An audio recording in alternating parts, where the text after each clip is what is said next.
Boa noite.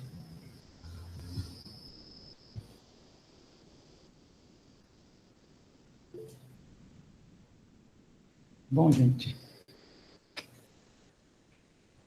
então vamos discutir os exercícios. Não sei se ficou corrido para vocês, apesar do feriado, né? Mas digam aí para mim se deu para fazer alguma coisa, se deu para pensar em alguma coisa.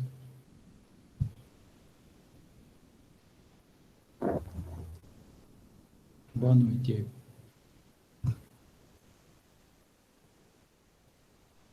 Certo. A1,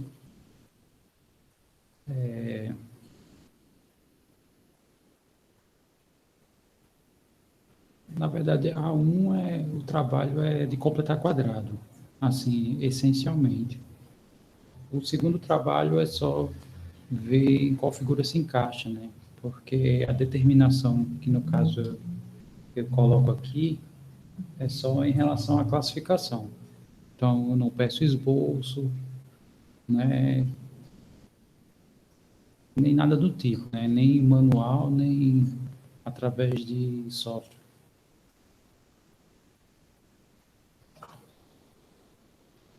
Vocês querem que eu comece por ela?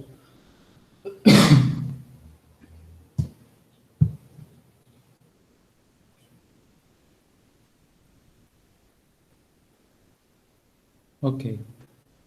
Então, todas elas são equivalentes, né? Não existe um exemplo desses e tem uma diferenciação dos demais. Todas a gente segue a mesma receita de bolo que eu vou mostrar, enfim. Então, eu sei que é tentador, assim, quando eu pergunto ou peço, né, abro a liberdade para o aluno, ele sempre olha o item que tem a cara mais feia. Porém, nessa altura do campeonato, eu acho que não é interessante a gente fazer esse tipo de escolha, porque pode ser que tome muito tempo, né? Às vezes você escolhe um deles, aí a gente começa a fazer, começa a perceber que toma muito tempo e, de fato, a ideia é ver como funciona, né?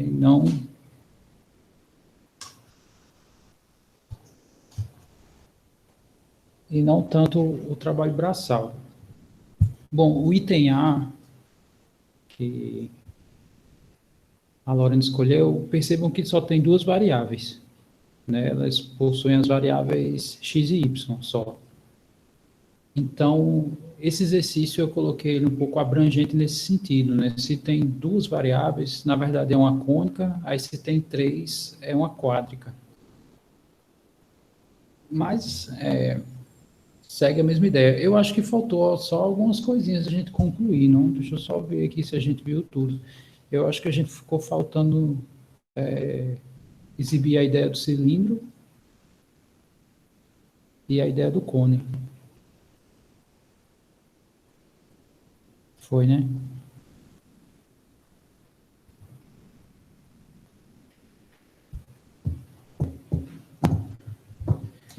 Então, o cilindro que a gente conhece, isso é bem rápido, né? Não vai nem atrapalhar a ideia dos exercícios. Lembrando que se não der tempo concluir, só tem uma. Só vai ser um pouco chato no sentido de que a atividade vai ter que ser durante a semana, na próxima semana, né? Visto que. Deixa eu só ver que dia é hoje. Então, é isso mesmo. Se eu não me engano, na verdade, todo mundo sabe que o semestre termina aqui dia 30, mas a gente tem até o dia 7, se eu não me engano, para fechar a questão das notas, né? Então, eles dão uma semana dessa questão burocrática, né? De fechar a caderneta, preencher, enfim. Então, não tem problema fazer atividade aqui, porque a reposição é que vai ficar. Quem ficar em reposição é que vai ficar com o tempo imprensado, né? Mas fora isso, não tem muito problema. Ok, então se não der tempo de terminar tudo hoje, não tem problema. A gente termina na terça, dia 27, e sei lá, passa atividade até o dia 30. Aí vocês vão ver lá a nota, né? Quem passou, quem passou, passou, né? Quem não passou, aí vai ter que correr atrás. Mas aí, repito, é que é aquela questão, né? Em relação às notas, quem está, provavelmente quem vai ficar em reposição é quem não está participando, né? Aí eu vou ver essas almas, né? Que vamos ver se aparece, né? Alguma alma que está sumido desde então. Então, ok. Falando propriamente dito aqui do cilindro, então o cilindro é esse conjunto aqui de pontos, né? Então são todos os pontos do R3, né? Aqui os pontos têm 3 coordenadas, tais que aqui é um exemplo, né? Eu estou colocando o cilindro em função só x e y, né? Eu tenho uma função aqui, uma expressão de x e y igual a zero, ou seja, não aparece o z. E esse cilindro aqui, ele vai ser paralelo a z, na verdade, né? Então, aqui eu escrevi, note que é abrangente, né? Porque eu não especifiquei nenhum tipo de expressão. O cilindro que nós conhecemos, a base dele é circular. Então, tem uma equação específica para esse cilindro que nós conhecemos, mas eu posso ter quaisquer outra base. Eu posso ter um cilindro de base elíptica, eu posso ter um cilindro de base reta, eu posso ter um cilindro de base parabólica. Então, a equação que vai ser gerada aqui, ela é estendida em torno do eixo Z, e isso faz eu ter um cilindro, né? Essa é a definição geral do cilindro, tá? Então, vamos pegar aqui só um exemplo, né? Pessoal, fazer a leitura aqui, ó, não existe algumas possibilidades para se definir um cilindro. O mais conhecido dele é o de base circular, que é dado pela equação da circunferência, né? Então, deixa eu só especificar isso, né?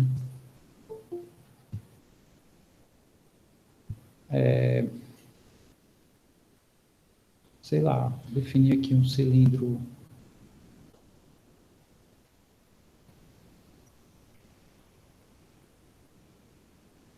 como sendo esse conjunto de pontos aqui,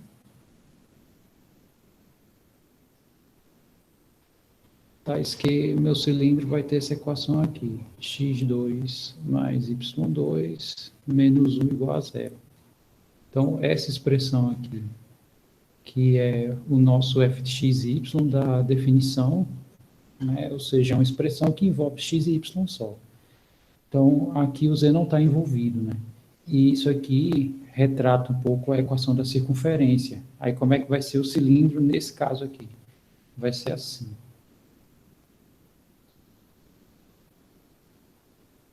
No plano x, y, eu tenho a circunferência.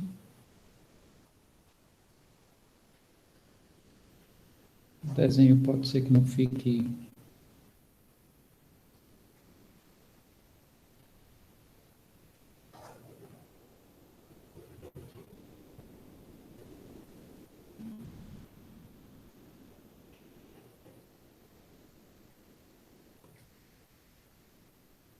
Deixa eu ver aqui.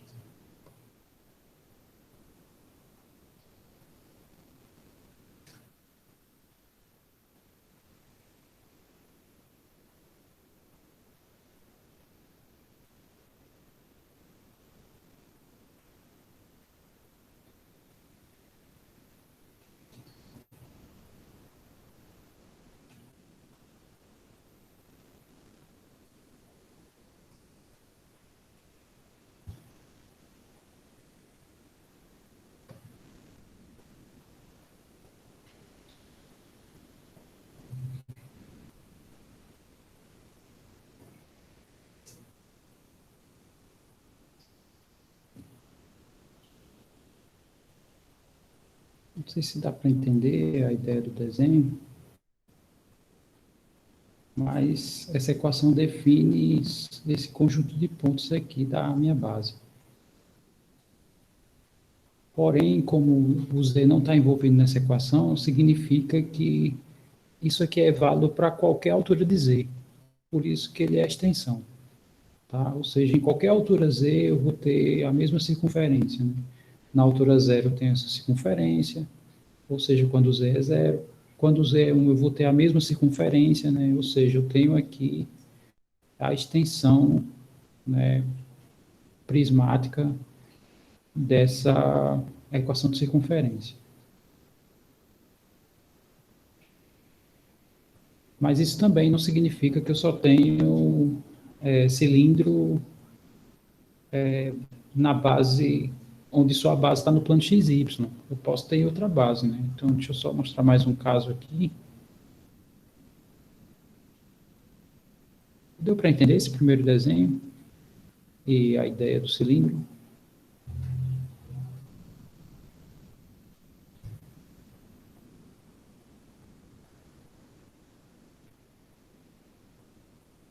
Bom, essa segunda, deixa eu melhorar aqui essa equação aqui.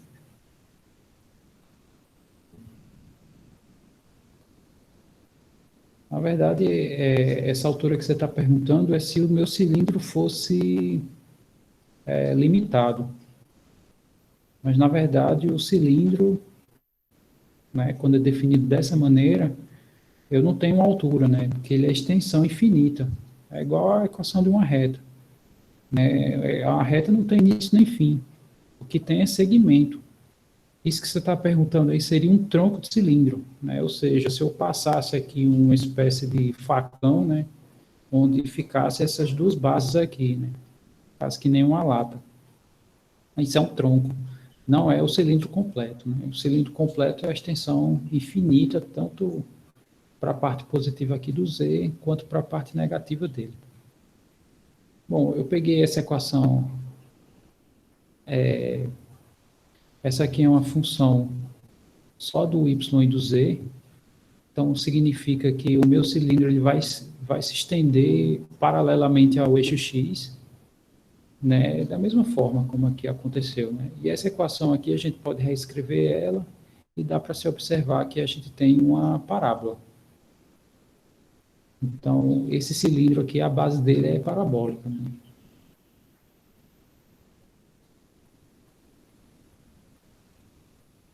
Colocando aqui o sistema de eixos, essa parábola, ela vai estar frontal, né? Colocando esse eixo X como se estivesse saindo aqui desse plano, né? E o plano seria o YZ. Tá, então, essa parábola aqui tem esse desenho simples que nós conhecemos, né? Sei lá, uma coisa assim. E vou desenhar menor, né?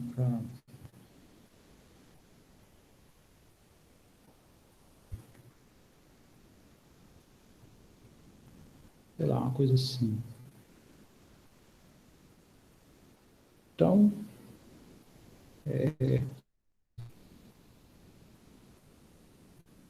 o nosso cilindro seria a extensão, né? Extensão dessa parábola, né? Aí ficaríamos com isso aqui.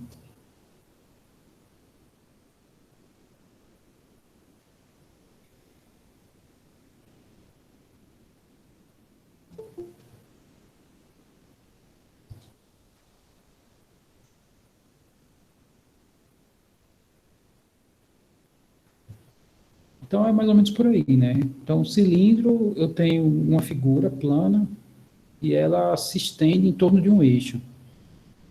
Então, a nossa equação não tem uma das coordenadas.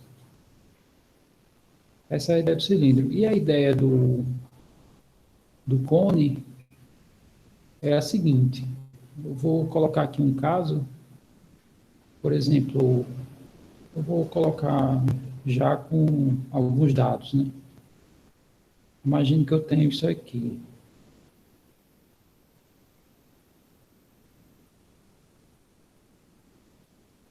Eu vou colocar tudo na origem, que fica mais fácil. Suponha que eu tenho isso aqui, suponha que eu tenho isso aqui.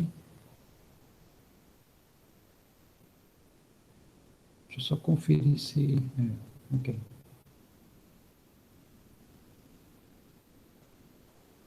Bom, a ideia do cilindro é muito parecida com as outras, né? De forma geral, a gente, para gerar o seu esboço, é sempre zerando uma de seus termos, né?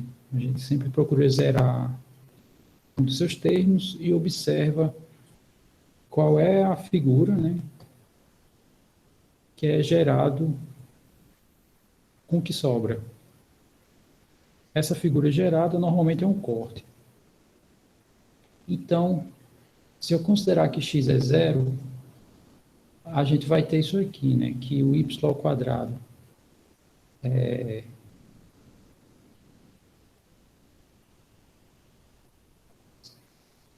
sobre 16 vai ser igual a menos e ao quadrado sobre 9. E não tem pontos que satisfaçam isso, né? Quer dizer, a não ser que seja o zero só. Né? Então, a interseção no x igual a zero é o ponto 00 só. Porque como zero não tem sinal, assim, então significa que se o y for zero, obrigatoriamente esse x vai ter que ser zero, né? E vice-versa. Então, o ponto no eixo x, a única curva que eu tenho que satisfaz isso daqui é se o y e o z são zeros, né? Então, aqui não tem nenhuma curva, né? É só um ponto. Então, por isso que ela não entra nas quádricas, de forma geral, porque ele é um caso degenerado, né? Assim, ele gera casos degenerados. E esse é um, né? Ou seja, tudo se resume a um ponto, muitas vezes, ou a nada. Ou não é possível gerar pontos, né? Por exemplo, o que significa um intervalo degenerado? É um intervalo onde é um subconjunto da reta, né? Um intervalo, e esse intervalo, os extremos é o mesmo ponto. Então, na verdade, se chama degenerado porque ele é um intervalo que não é um intervalo, né? Ele é um ponto. E aqui é a mesma coisa. Aqui a gente não consegue gerar um conjunto de pontos capaz de me dar uma curva qualquer no plano YZ. Eu tenho um ponto só. Ok, aí vamos olhar os outros, né? O Y, quando ele é zero, eu vou obter isso aqui, ó, x ao quadrado sobre 4 igual a z ao quadrado sobre 9. Vocês conseguem me dizer qual é a figura que eu consigo gerar com essa equação aí?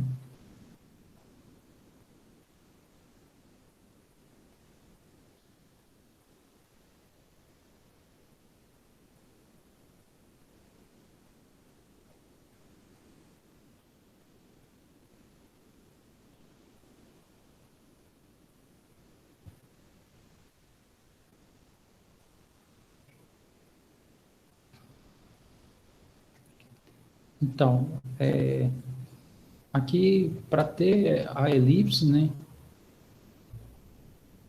primeiro aqui teria que ser uma soma e teria que ser igual a 1, né, que essa é a estrutura das elipses. Então, essa estrutura aqui, ela não tem nenhuma das estruturas. Ela também não pode ser hipérbole, porque a hipérbole, assim, entre elipse e hipérbole, aqui tem pouco mais de semelhança com as hipérboles do que com as elipses. Mas mesmo assim, ela não pode ser também hipérbole. A razão é, se eu passo um dos termos para um dos lados, né, coloco os dois termos de um lado só da equação, vai aparecer uma alternância de sinais, que é uma das características das hipérboles. Porém, isso não vai ser exato, né? Exato, não vai ser igual a 1, isso vai ser igual a zero. E também não é uma hipérbole. O que falta chutar, né, pelas cônicas geradas, é a parábola. Sendo que isso seria uma parábola se uma das variáveis não tivesse ao quadrado. E, na verdade, aí, né, ambas estão ao quadrado. Então, significa o seguinte, se eu extraio a raiz dos dois lados, né, isso aqui a gente sabe que possui raiz. Né? Eu consigo extrair a raiz dos dois lados. Isso significa que eu vou obter isso se eu extraio a raiz. X sobre 2, né? Aqui vai ser mais ou menos, porque né, os valores podem ser positivos ou negativos quando a gente extrai a raiz. Então, eu obtenho isso, né? Se eu extraio a raiz dos dois lados. Então, na verdade, eu tenho aí duas opções de curvas. Eu tenho a curva x sobre 2 igual a z sobre 3, é uma opção. E outra opção de curva é menos x sobre 2 igual a z sobre 3. Aí eu pergunto, essas curvas geram o quê?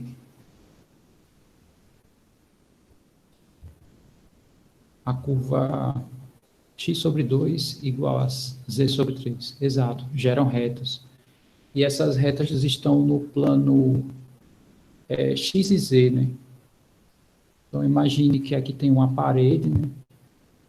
Aqui nesse plano, sei lá, tem uma parede aqui. Nessa parede vai ser desenhado essas retas. Então vamos desenhar, né? Então uma delas vai ser assim e a outra vai ser assim. Não sei se a visão 3D às vezes não favorece se a gente não detalha tanto, né? Mas não sei se vocês conseguem enxergar que a intenção é que essas retas estejam no plano XZ, né? E o que falta agora é zerar o Z. E nós já fizemos os zeros do x e y, né? Então, zerando aqui o z, a gente vai obter que x ao quadrado sobre 4 vai ser igual a y ao quadrado sobre 16, e isso também me gera, né, outras retas aqui disponíveis, né, para a gente. Então, extraindo a raiz dos dois lados, a gente vai obter isso daqui, x sobre 2 igual a y sobre 4, que também são retas nos planos x e y. Então, vamos desenhar essas retas. Isso, que o z é zero, né?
Ok. Difícil de enxergar, né? Mas, na verdade, eu vou fazer aqui, vou desenhar aqui onde é que está esse cone. Ele está aqui, ó.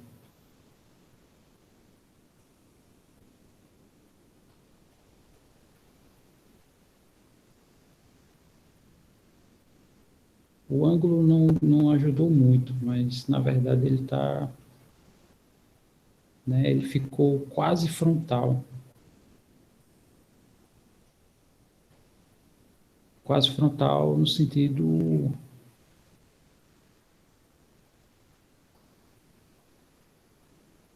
a abertura, né? Se a gente considera o cone assim,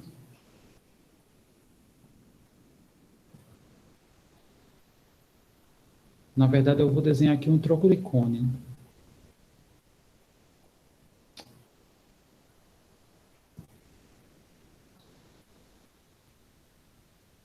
Sei lá, tem uma espécie de cone.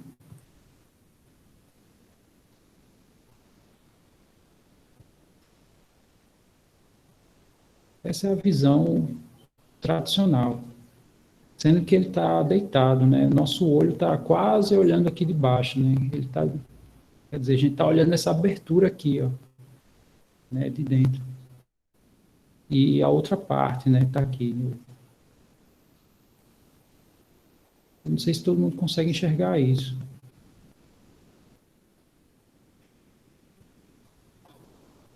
Isso que eu estou falando. E o que eu estou desenhando.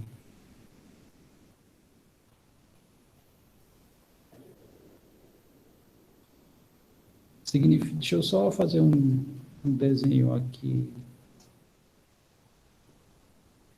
de outra perspectiva.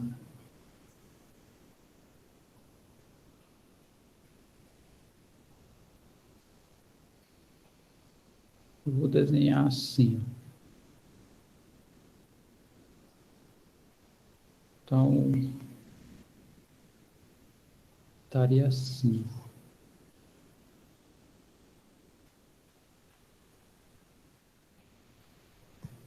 Sendo mais curto e grosso, né? Ele estaria assim.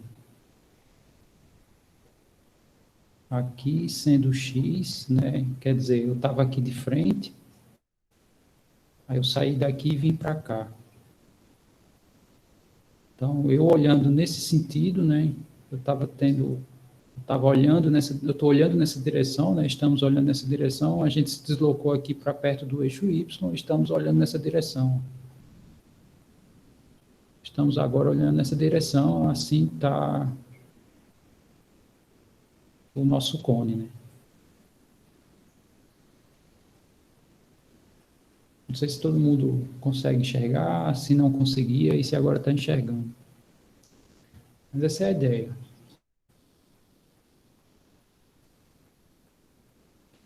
Ok.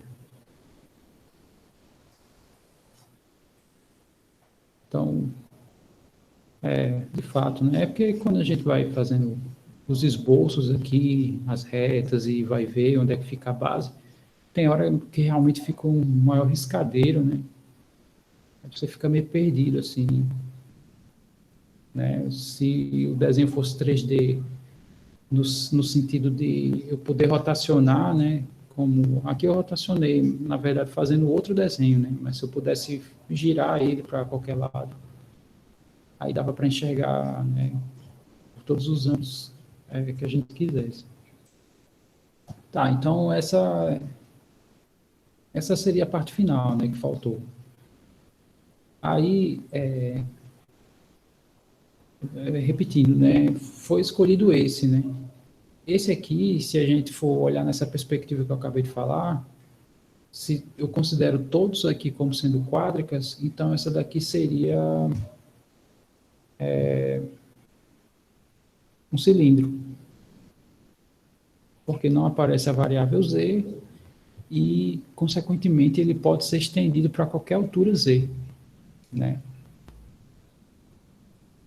Ok, aqui tanto faz, né? Eu vou pegar essa d, não sei se vocês concordam ou discordam, porque a d tem as três variáveis. Então eu acho que dá para, assim, né? Dá para fazer um trabalho mais geral. Mas, de toda forma, essas daqui, elas vão gerar cônicas, né? Essa daqui já dá para perceber que é parábola. Por que essa daí é uma parábola, né? Porque meu y que está ao quadrado, meu x, o único que aparece não está ao quadrado. Então, se eu trabalhar, se eu mexer nela, né, meu x vai continuar sem estar ao quadrado, consequentemente, isso aqui vai ser uma parábola. Essa daqui, como eu tenho que o 16 coeficiente do x ao quadrado e ele é positivo, e o y, que é coeficiente do y ao quadrado, é negativo, então aqui está tendo alternância de sinais. Provavelmente essa aqui vai ser uma espécie de elipse, e essa daqui vai ser, não, desculpe, uma espécie de hipérbole, o item B, e o A vai ser uma elipse. Elipse, no caso, é a base, né? No caso, vai ser, as três vão ser cilindros, a de base elíptica, a B de base hiperbólica e a C de base parabólica. A questão toda é que, do jeito que está aqui, nós não sabemos onde fica o centro, nós não sabemos quem são seus raios, né, do jeito que está aqui. Então, na verdade, o que a gente tem que fazer é só organizar primeiro, né, para ver onde fica quem. Quer dizer, aqui eu já estou identificando, mas a intenção é, quando a gente pede para determinar, é você determinar, olha, essa aqui é uma elipse de centro tal, de raios tais. É a informação mais simples possível que você pode me dar. Então vamos fazer essa D, né? Porque aí a gente já tem aqui um trabalhinho de completar o quadrado, né? E já faz, enfim, o trabalho que tem que se fazer. Então vamos pegar aqui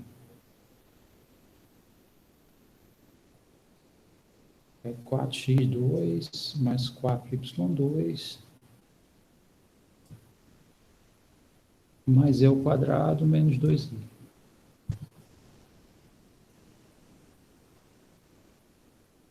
Igual a zero. Bom, essa completar quadrado para esse caso é bem simples, né? Porque já está quase completo aqui.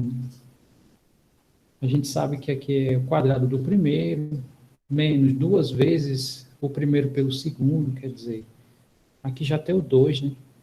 E o primeiro eu sei que é o z. Consequentemente, o segundo só pode ser 1, né? Já que o produto não está dando um par, não só, né? É o par 2, no caso. Então, a gente sabe que o termo que está faltando é 1 ao quadrado. Não sei se todo mundo consegue enxergar isso que eu estou falando. Então, para completar esse quadrado, na verdade, a gente só precisa inserir o 1 ao quadrado, né? Que seria o cara que não aparece aqui, mas é o 2 vezes o primeiro vezes o segundo. Porém, como eu inseri, eu tenho que retirá-lo, né? Então, eu vou retirar esse 1 ao quadrado aqui, igual a zero.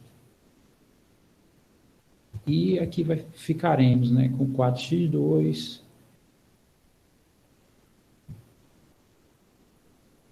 por hora não, mas a gente vai mexer neles. Tá. Então, aqui 4y2, aqui, completando isso aqui, é equivalente a isso aqui, né? Z menos 1 ao quadrado, e esse 1 eu vou passar para o outro lado. Aí, se a gente observa até onde a gente chegou, está parecido, né, com as equações que nós conhecemos.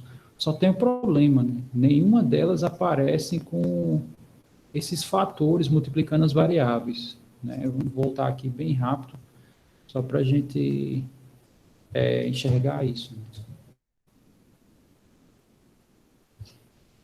Ó, se a gente for observar, ó, os hiperboloides, né? Não tem nenhum número que multiplique o x aqui, né? Nem o y e nem o z. Tem denominadores, mas não tem aqui, né? Nos numeradores. Mesma coisa aqui, ó, nas elipses, assim como os elipsóides, desculpe, assim como nos hiperboloides. Tá, então, o que a gente faz aqui com esses quatro, né? Bom, a gente faz o seguinte, ó, nós sabemos que uma fração desse tipo, existe várias maneiras de a gente reescrevê-la. E, sei lá, uma delas, se eu escrevo assim, Eu não mudei nada, né? Então, o que é que eu vou fazer? Eu vou transformar esse 4 numa espécie de denominador. E fazendo isso, a gente vai ficar com isso aqui. Isso aqui é equivalente a 1/4 x2. Aqui também 1/4. E esse aqui não tem, acaba não tendo nada, né? Aqui.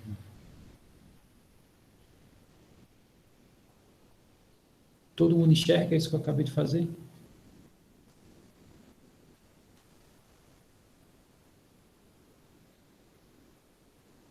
Ok. Aí, vamos só concluir aqui com as perguntas básicas, né?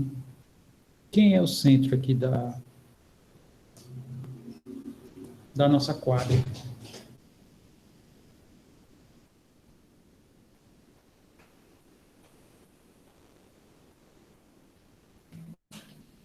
Quem são as coordenadas do ponto central? 0, 0 e 1. Isso, perfeito. Então, aqui vai ser 0, 0 e 1. Se não tem ninguém subtraindo, é porque a coordenada é 0. Tá? Isso aqui eu não lembro de ter comentado, né? Mas, enfim, normalmente o pessoal do ensino médio se enrola, assim, né? Os meninos quando veem as cônicas. Tem hora que eles confundem, sei lá, eles acham que quando não aparece, aí coloca o 4. Sei lá, eles cometem esse tipo de confusão. E os raios, quem é o raio na direção do X?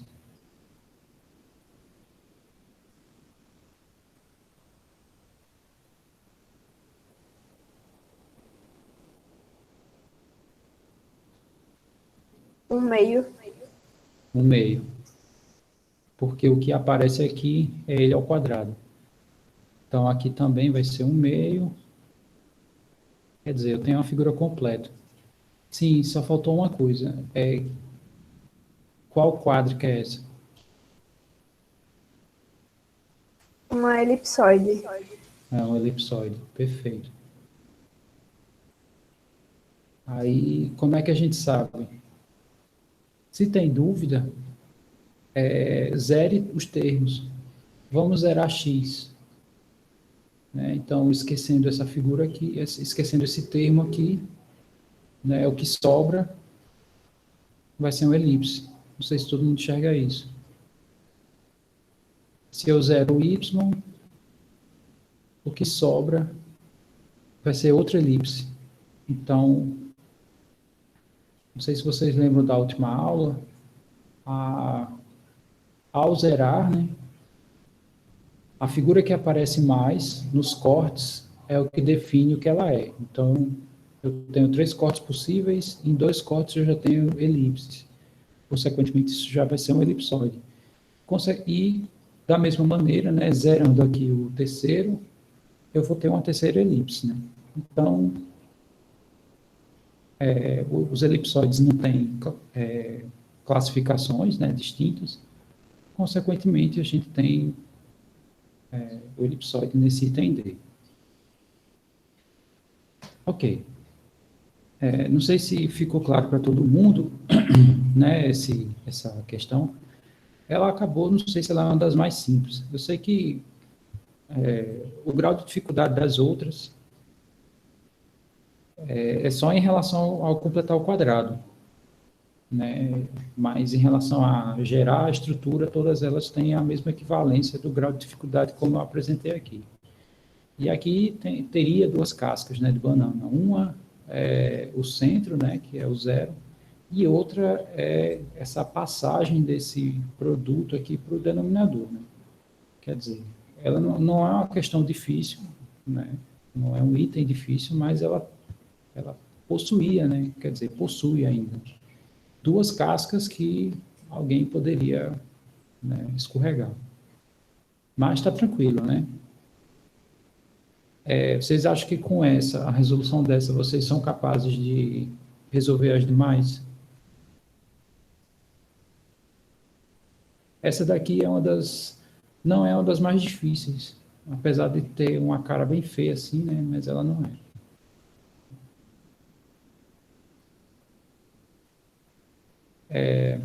Pode fazer uma de paraboloide? Paraboloide, deixa eu só ver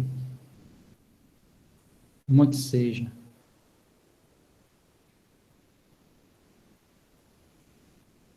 Tem essa F. Essa F é um paraboloide. Por quê? Porque eu tenho que a variável x está ao quadrado, eu tenho que a variável y está ao quadrado e a variável z não. Então, essa figura do item F, ela vai ser um paraboloide. Então, a ideia é que a gente complete os quadrados para o x e para o y, tá? Então, vamos fazer ela aqui.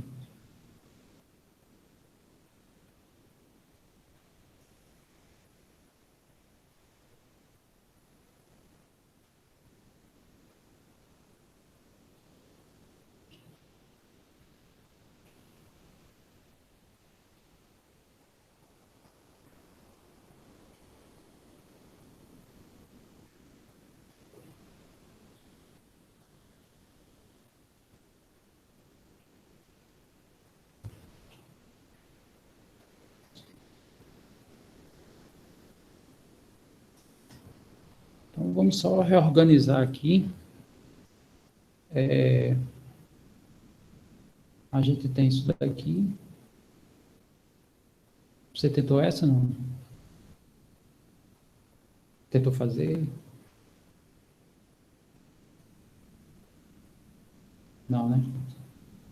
Tá, então essa é a primeira ideia que nós temos, né? Eu só agrupei, né? É uma das primeiras coisas que a gente tem que fazer. Então, agrupei os termos de x, agrupei os termos de y, e como a gente já identificou que isso tem cara de paraboloide, eu peguei o resto dos termos e joguei para o outro lado. Ok. Aí, veja que aqui nós temos que a nossa variável x tem alguns coeficientes, né? Então, a primeira coisa que a gente vai fazer aqui é colocar esses coeficientes em evidência. Então, nós ficaremos com o seguinte, x2 mais 2x. Por que que a gente faz isso, né? Porque a gente não quer completar quadrado tendo produto em x. Né? O que aparece aqui, a gente joga para o denominador. Então, na verdade, a gente completa só esse quadrado aqui. Ok. Então, completando o quadrado aqui, vai ficar... Já a gente completa aqui, né? Vamos aproveitar e completar aqui. Essa organização, sim, você é obrigado a fazer, né? Lucas perguntou se é obrigatório ele fazer esse tipo de organização. Pelo menos a priori, né, para vocês que, para quem nunca viu esse tipo de trabalho, né, com as quádricas, ele ajuda muito a você não se perder, né? E você não tem como, assim, você errar você fazendo isso. É lógico que se vocês praticarem isso ou começarem a trabalhar com esse tipo de figura, vai chegar um momento que no olhômetro você já vai ter uma noção. Ah, já estou vendo que ali. Quer dizer, aí é questão de experiência, né?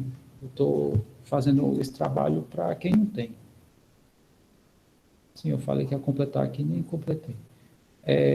Tá, quem vocês acham que eu tenho que colocar aqui de tal maneira que isso, né, vire um quadrado perfeito? 3. Isso. No caso, ela retira esse valor daqui, né?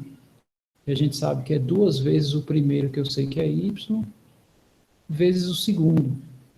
E no caso, só pode ser 3, né? Isso aqui é 6. Então, o termo que falta eu colocar aqui, né, é o segundo ao quadrado. Então, na verdade, é 3. Eu vou botar 3 ao quadrado só para enfatizar quem é quem, tá? Isso aqui é o z menos 14. Tá, esse daqui também a gente vai completar quadrado, então é x2 mais 2x, e nós sabemos que aqui tem que ser 1. Então, eu vou botar 1 aqui e vou retirar 1 dentro do parênteses.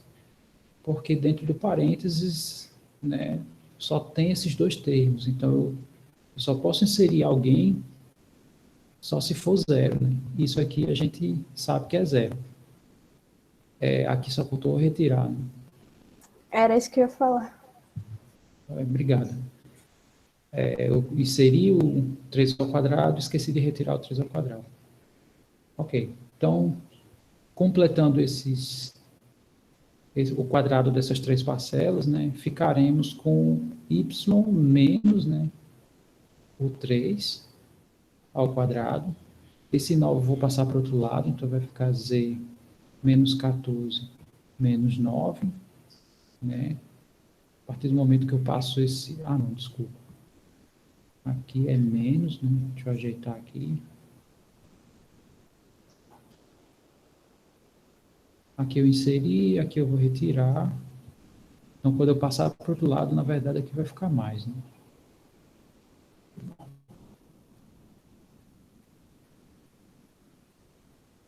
Ok.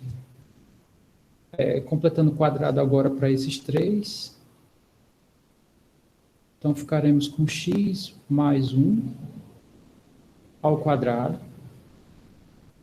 E eu tenho que aplicar a distributiva, né? 9 vezes esses 3 vai dar isso daqui, transformado só esses 3 primeiros aqui. Porém, esse menos 1 está sobrando. Então, eu vou ter que fazer 9 vezes o menos 1. Então, aqui vai ficar menos 9. Mais...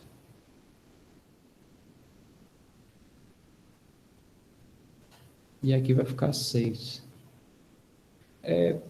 Tá claro até o momento, não? Sim, sim. Ok. Então, tá faltando aqui só passar esse 9 para o outro lado, né? Que ele aqui ficou negativo do outro lado, ele vai ficar positivo, né? Ou seja, já vou organizar tudo, né? Esse 9 eu vou passar para o denominador, o nono, mais... Aqui vai ficar z mais 3. Pronto, então, nós já sabemos que essa figura aqui, ela é um paraboloide.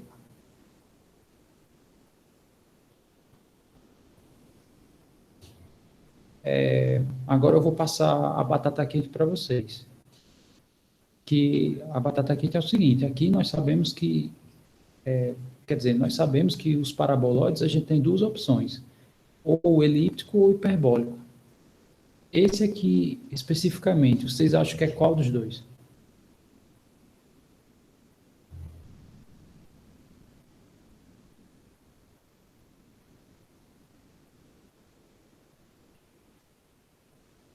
Eu achei a princípio que seria o elíptico, só que eu vi que tem um menos na frente do ZC, aí eu não sei se a gente teria que fazer alguma coisa, multiplicar tudo por menos 1. Peraí, me diga só onde você viu menos. Tipo, Na que frente deveria do... ser Z menos ZC. Aí o nosso caso tá mais. Aí eu não sei Sim, entendi. Não, se não sabe se isso aqui encaixaria. influencia, né? É. Ok. Na verdade, o seu palpite inicial é correto, ele é o elíptico. Peraí, acho que a 5 não é aqui.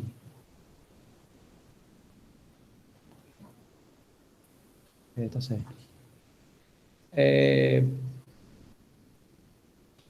Essa questão desse sinal, ele só tem influência no ponto central. Se eu perguntar para vocês quem é o centro aqui da... Quer dizer, desculpe, né? O paraboloide não tem centro, né? Ele tem vértice. Então, se eu perguntar para vocês quem é o vértice aqui desse paraboloide, segue a mesma ideia dos centros das outras. Então, a coordenada x é quem subtrai x. Mas como aqui é mais, como aqui tem um sinal de mais, então significa que aqui é menos 1. Vocês lembram que tem uma troca de sinais, né? Aqui quem subtrai o y é o 3. Aqui está tranquilo. E quem subtrai o z, como aqui está positivo, então vai ser isso daqui. Quer dizer, esse é o nosso vértice, né? Do nosso paraboloide. Tá. Mas aí a gente tem que ver... aqui são espécies de raios, né? Então, na direção do X, existe uma relação de 1/3, né? Do raio, comparado ao de Y, que é o próprio 1. Quer dizer, um é mais fechado, no sentido é mais fechado do que o outro. E o nosso paraboloide ele é paralelo a Z. Então, sei lá, o esboço, né, dessa figura, só para encerrar essa discussão, é a seguinte. Então, por exemplo, a ideia dos cortes, né? Se eu zero esse X, no plano ZY, a gente tem uma parábola. Então, vamos fazer isso, né? Deixa eu colocar aqui, -1 para X, 3 para Y e -3 para o Z. Então, é mais ou menos aqui o ponto central, quer dizer, o vértice, desculpe. E como todos os sinais aqui são positivos, né? Se aqui fosse menos, por exemplo, mito, né? Se esses dois fossem menos, ela seria a concavidade dos meus paraboloides, a concavidade do meu paraboloide seria para baixo, né? Mas como aqui é positivo e aqui também é positivo, significa que o meu paraboloide é aqui para cima. Então, paralelamente a YZ, a gente tem uma parábola, né? Essa parábola é paralela a esse plano YZ, e se eu zero o Y, no plano XZ, desculpa, aqui eu fiz errado. Na verdade, aqui é X, aqui é Y. Então, esse paraboloide aqui, essa parábola, desculpa, que eu fiz, é do plano paralelo a XZ, se eu tivesse zerado esse, né? Como a gente está desenhando à mão, aqui eu estou excluindo a precisão, então não tem muito problema. Agora eu vou zerar o X, né? Aí a gente vai ter outra parábola frontal para a gente, né? Que é essa. E para cada altura Z, eu vou ter uma elipse diferente. Então, por exemplo, se esse Z for 0, eu divido tudo por 3, aí eu vou ficar com isso aqui igual a 1, né? E eu vou estar variando aqui os raios da minha elipse. Se esse Z for outro número, eu divido tudo por esse número e, consequentemente, isso tem influência aqui nos raios. Quer dizer, para cada Z eu tenho uma elipse, né? Então, com isso, a gente fecha aqui, né, o elipsoide, mais ou menos assim, né? Que seria o esboço aqui dessa nossa figura. Tá? Deu para visualizar a ideia? Ou ficou alguma coisa esquisita? Ok. Então, essa é a ideia desse primeiro exercício, né? O que eu fiz aqui em excesso foi o gráfico. Não é necessário desenhar o gráfico, né? Na verdade, não é o Z, né, que zera, porque assim, para cada Z, por exemplo, se eu zero Z, na verdade eu vou encontrar a equação dessa elipse aqui que eu estou desenhando. Não, mas na verdade esse não é o interesse, né? Se você faz isso, se você faz Z igual a -3, isso aqui vai dar 0, e isso aqui só vai ter solução nesse ponto aqui, né? Quer dizer, é onde a coisa degenera, né? Você não pode fazer, por exemplo, para Z igual a -4, porque você já entra numa espécie de absurdo aqui, né? Isso aqui dando um negativo, né? Isso aí já não é mais nenhuma delas, né? Se eu fizer Z igual a -4, isso aqui vai ser igual a -1. E isso aqui não é equação mais de elipse. Então, não vai existir pontos que satisfaçam isso, né? Você não consegue substituir um x e um y, né, de coisas aqui ao quadrado, de tal maneira que a soma é menos 1. Por isso que abaixo do menos 3 não tem mais nada aqui. É por causa disso, né? Então, para cada z, eu vou ter uma elipse. Não, a forma correta é, eu identifiquei as parábolas, né? Porque a gente identificou que ele é um paraboloide. E se você faz, por exemplo, o próprio z igual a zero, você vai identificar uma elipse, né? Se você, quer dizer, é um caso assim que foge um pouco dessa ideia dos zeros, né? E isso que você está falando, fazer z igual a menos 3, na verdade você vai encontrar o ponto mais baixo aqui do seu paraboloide. E para cada z, né, você vai obter elipses, que são essas curvas aqui, né, que estão desenhadas. Então, o fato de você ter identificado o que é um paraboloide, você já enxerga isso, né? Pode ser que esse paraboloide ele pode estar aqui sobre o plano XY. Quer dizer, nem esse plano intersecta, né? Mas cortes paralelos, sim. Então, é mais ou menos por aí, né? Veja que essa questão das figuras, dos cortes, eu não estou explorando muito, né? É só a questão da identificação mesmo. Ok. Então, vamos aqui para o próximo, né? O próximo exercício é utilizar matriz inversa, né? Para resolver esses sistemas. Eu tenho aqui um exemplo bem simples que eu acho que não é interessante, que é interessante que vocês resolvam, né? Não no meu caso, não no nosso caso. Então vamos tentar o item A, né? Se você teve problemas, né? Então vamos aqui para a resolução.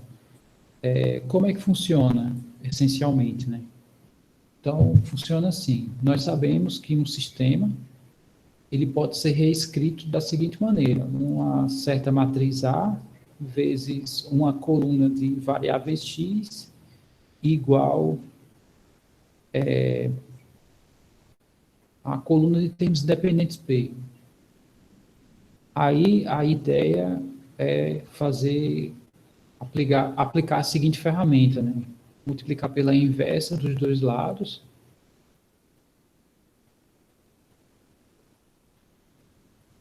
E a matriz inversa vezes a própria matriz, isso vai dar a identidade, né? Então, isso aqui vai dar x. Quer dizer, esse produto aqui matricial vai me dar a solução do meu sistema, né? Aí, como é que a gente encontra essa matriz inversa? Nós vimos que ela é 1 sobre o determinante dela, vezes a adjunta. Né? A gente fez uma demonstração, inclusive, né, para gerar essa equação aqui. E quem é a matriz adjunta? Isso aqui eu estou só relembrando, tá? A matriz adjunta é a transposta, exatamente, né, da matriz dos cofatores. Tá?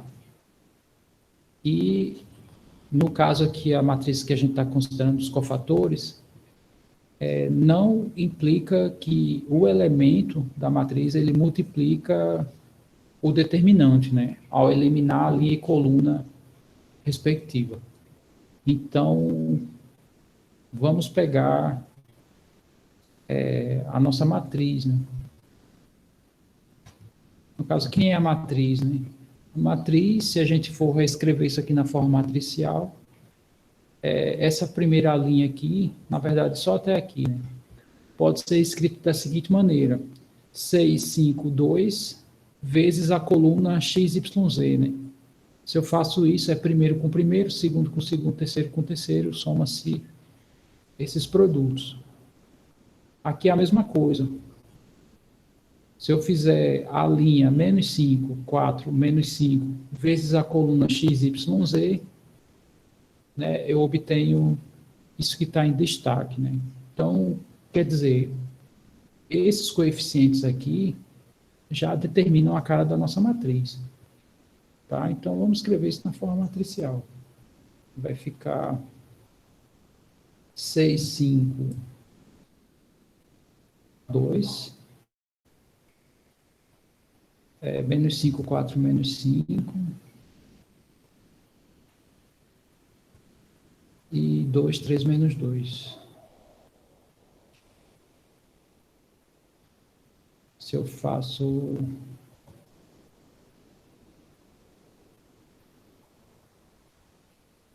essa matriz, eu vou escrever logo as 3, aí eu completar aqui.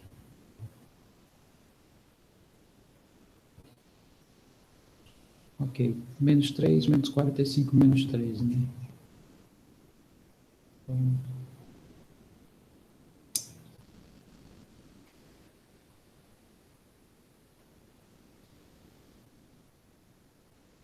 e aqui x, y, z. Então, essa é o nosso sistema escrito como equações matriciais.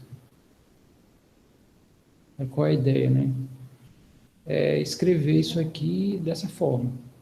Para isso, né, a gente vai encontrar aqui a nossa inversa, né, e faz esse simples produto. Essa é a ideia. Então, vamos fazer isso, né? Então, primeiro, vamos achar aqui a matriz dos cofatores. E depois a gente transpõe, né? Enfim.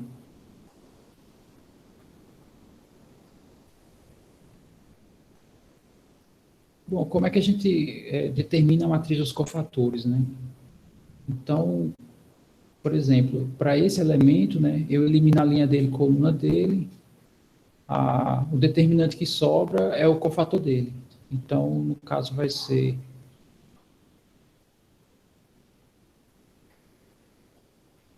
então, esse é o nosso primeiro cofator.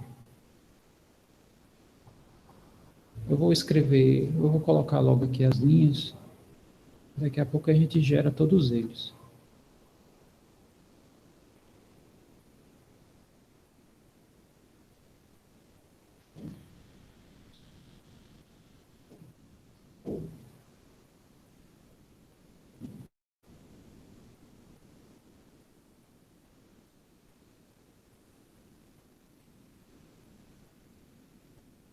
Bom, eu sei que o cofator ele tem a questão dos sinais. Aqui a gente já vai colocar todos eles, que aí já é um problema a menos, né? Então, por exemplo, esse elemento matricial, ele está na ordem 1, 1. Se eu somo 1 com 1 dá 2, e por causa disso aqui não tem mudança de sinal. Esse aqui está na posição 1, 2. Se eu somo 1 com 2 dá ímpar, então o cofator dele tem mudança de sinal. Quer dizer, isso tem uma alternância. E a alternância vai me dar que quem vai mudar de sinais são esses elementos, né? Ou seja, aqui é mais, menos, mais, menos, quer dizer, se a gente seguir aqui na ordem, se o primeiro é positivo, o segundo é negativo, e assim segue, né? Positivo, negativo, e assim vai. Então, o nosso trabalho agora é só determinar aqui os elementos de cada determinante, né? Então, desse, eu elimino linha e coluna, fica menos 5, 2 e menos 2.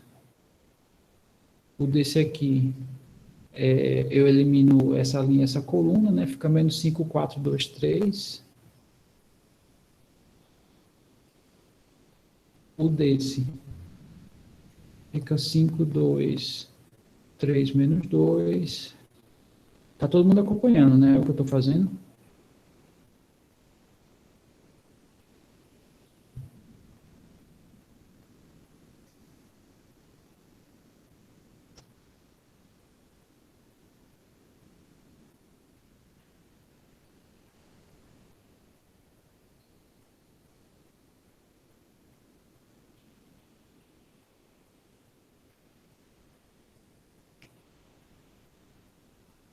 Ok, deixa eu só terminar aqui de preencher.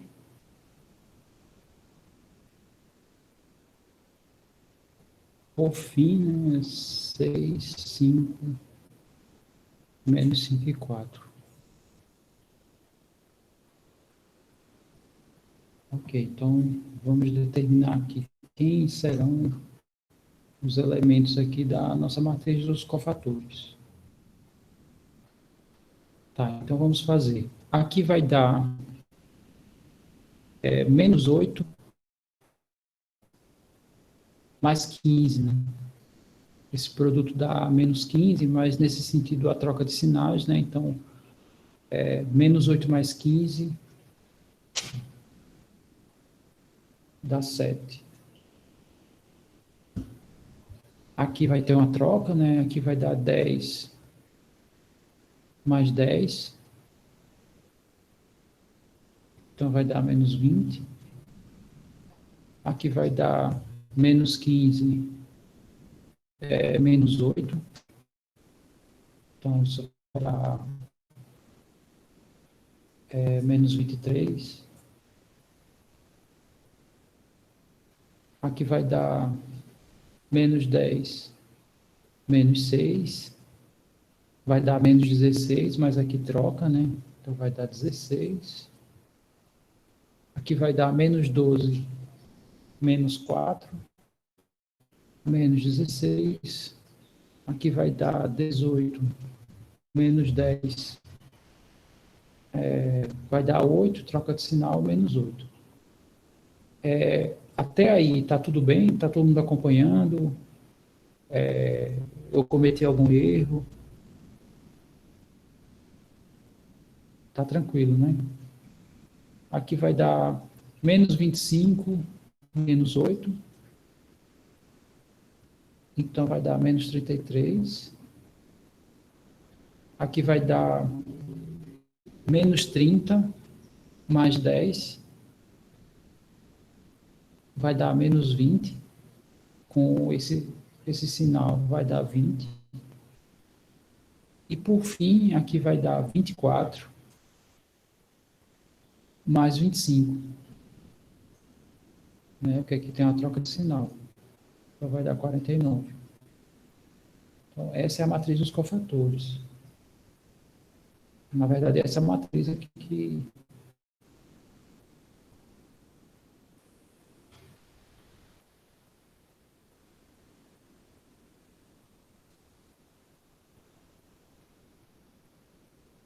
confiram, tá? Porque um erro aqui pode dar números astronômicos, né? Agora eu vou fazer a transposta da matriz dos cofatores. A transposta, né, é transformar as linhas em colunas.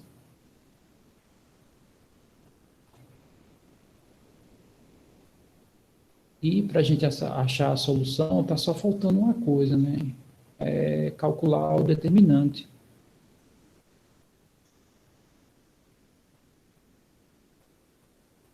Alguém já calculou o determinante dessa questão?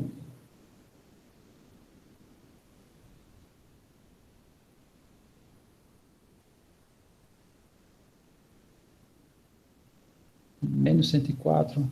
Parece que é isso mesmo. Tá, então já vou aproveitar aqui.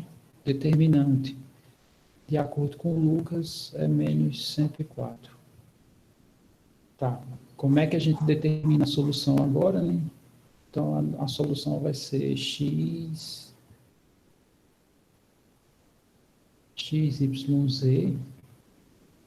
como sendo igual a menos 1 sobre 104, né, que é determinante, vezes essa matriz, que é 7, 16, menos 33,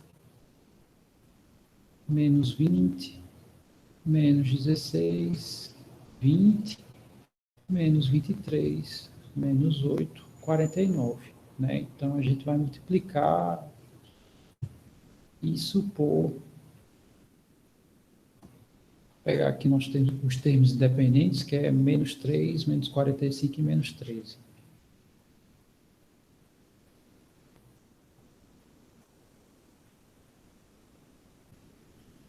Ok. Então, esse determinante por hora eu não vou mexer, tá? Eu vou colocar aqui só os produtos. Vocês me ajudem, tá? Eu vou escrever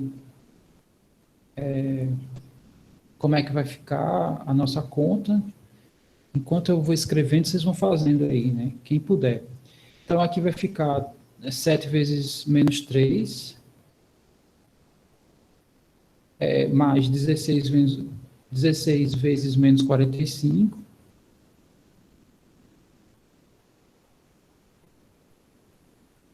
e menos 33 vezes menos 13. Né?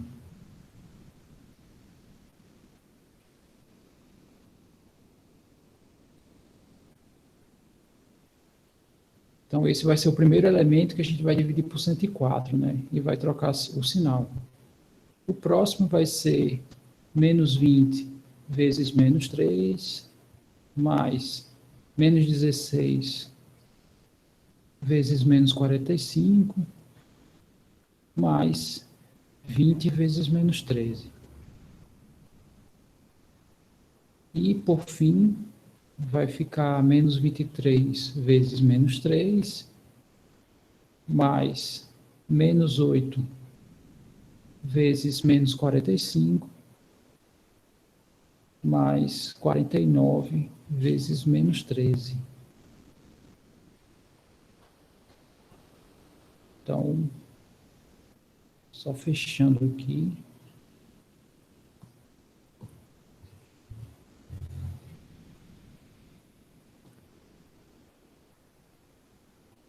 Tá.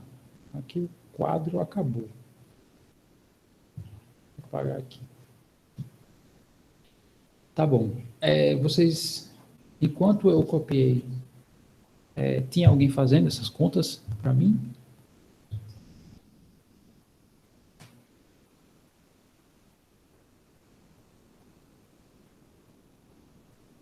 Primeira linha, então,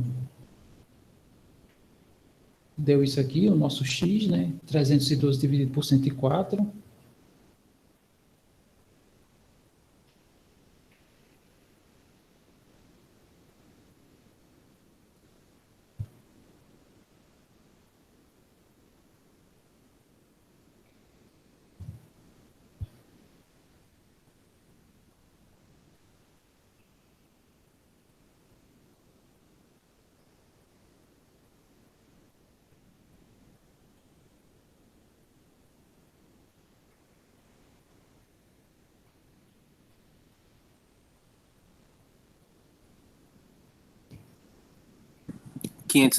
A segunda linha. 520. E a terceira linha, aqui eu já estou colocando como XYZ, porque essa conta da primeira linha vai ser o valor da nossa variável x, né? Por isso que eu já fui escrevendo assim.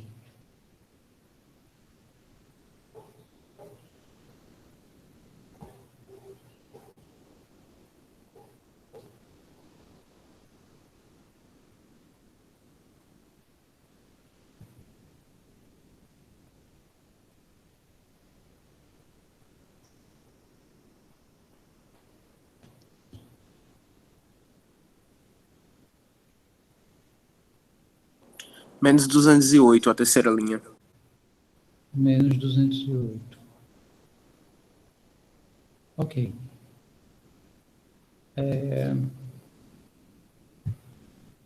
Fazendo no olhômetro, parece que 312 é 3 vezes o 104, né?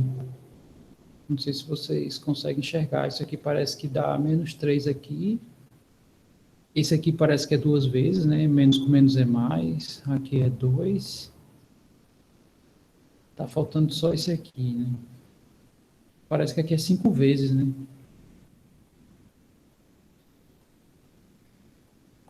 Isso. É isso, né? Ok. Então, depois é só conferir, né? Menos 3, menos 5 e 2, né? Se eu fizer 6 vezes menos 3, no caso dá menos 18. Aqui, 5 vezes menos 5, né? É só conferir depois, tá? Mas eu acho que é isso mesmo a resposta. Tranquilo, né? Todo mundo. Qual o valor de Z mesmo? O valor do Z é 2.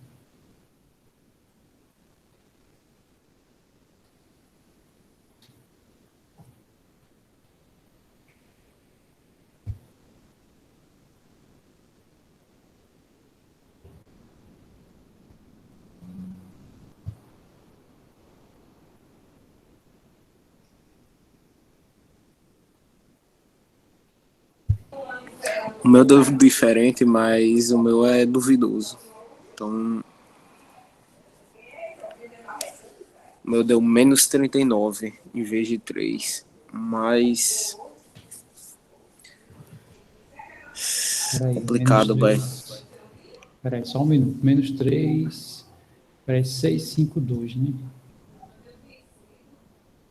Vamos ver aqui. Vou pegar o Wolfram mesmo.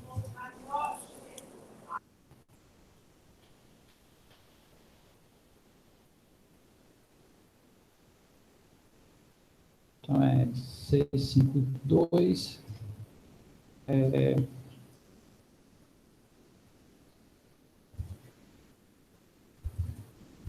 Vamos só, é menos 3, né?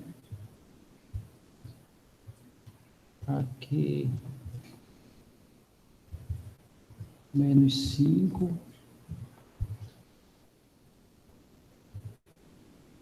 Realmente tá esquisito, né? É isso mesmo.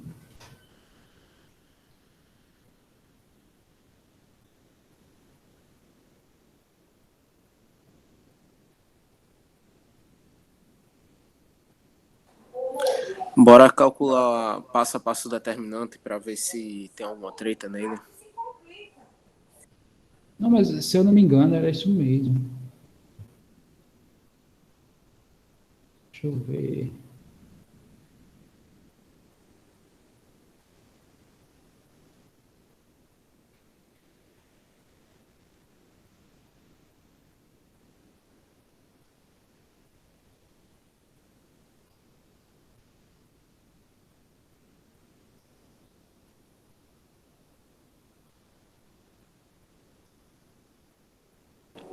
A gente lembrou de inverter o sinal do 104 na hora de multiplicar por ele. Eu inverti aqui, ó. Porque você falou aqui que deu 312, né? Positivo. Aí eu Sim, fiz sim. menos com mais aqui, botei menos, né? Aqui também deu 520 positivo. No caso aqui, O né? elo mais fraco, então, eu acho que foi esse cálculo dessa matriz maior que eu fiz aqui. Que eu fui dando esses 312, 520 e 1208. Talvez refazer ele, talvez a gente encontre algum erro, alguma coisa assim. Tá. Ok. Bom, a priori, eu acho que a ideia é o mais importante por enquanto, né? Isso aí depois é interessante a gente verificar isso, né? Onde foi que errou, né? Refazer e verificar onde foi que errou, né? Eu vou fazer também, e pelo nosso tempo eu acho que a gente não vai conseguir concluir hoje, né? Porque temos ainda mais essas questões para discutir. Então, a gente, assim, não precisa se aperrear qual foi o problema, né? É como eu estava comentando, qualquer besteirinha que você errar, né, você já perde a informação. Eu lembro que a resposta era mais ou menos por aí mesmo, né? Parece que aparentemente está tudo correto aí, talvez exceto algum sinal. Mas, né, enfim, eu acho melhor a gente deixar cada um verifica depois, né? E depois coloca lá no Telegram, não sei, algo do tipo, eu acho interessante. Deixa eu só responder aqui, tem uma pergunta do Ângelo. como surgiu mesmo essa fração com determinante embaixo? Eu não sei se ele está perguntando dessa parte final, que ficou aqui, essas frações, né? Bom, se for isso, tá, é porque é o seguinte, a inversa, ela é definida dessa maneira. É 1 sobre o determinante, ou seja, é um número, determinante é um número, então fica o inverso fracionário do determinante, e depois que eu encontro a adjunta, que eu multiplico esse número por todos os números da adjunta. Porém, aqui eu deixei para fazer no final, tanto faz, né? É questão de propriedade operacional. Então, a gente efetuou aqui as operações, né, respectivas, né, fizemos os produtos e tal. E depois que a gente obteve os valores, né, a gente dividiu. Aí obtivemos aqui um resultado fechadinho, né, inteiro, inclusive. Sei que deu essa divergência aí, mas, enfim, eu acho que os números não estão errados, né? Provavelmente algum sinal, não sei. Não sei. Eu sei que é por aí. Tá. Bom, eu não sei vocês, né? Mas eu acho que eu acho que o que a gente discutiu hoje foi bom, assim, foi suficiente, né? Para esse encontro. Eu acho que é interessante vocês exercitarem melhor o exercício 1, né? Apesar de não ser complicado, mas foi uma das coisas que eu falei menos nas aulas, né? Ficou bem corrido na última aula, inclusive. E resolver os outros, né? Do 2. E eu acho que seria interessante, né? Assim, a gente abrir uma discussão, quer dizer, abrir não, né? Eu vou ficar lá de olho, né? Você já deve ter percebido que eu não respondo de imediato, mas, né, vocês tentarem esse exercício 3, 4, 5 e 6, né? Que são bem pequenos, mas são interessantes de se fazer. A gente termina a discussão na terça e negocia na terça quando é que vocês acham melhor, né? Deixa eu só fechar aqui a gravação para a gente discutir em relação a essa atividade final.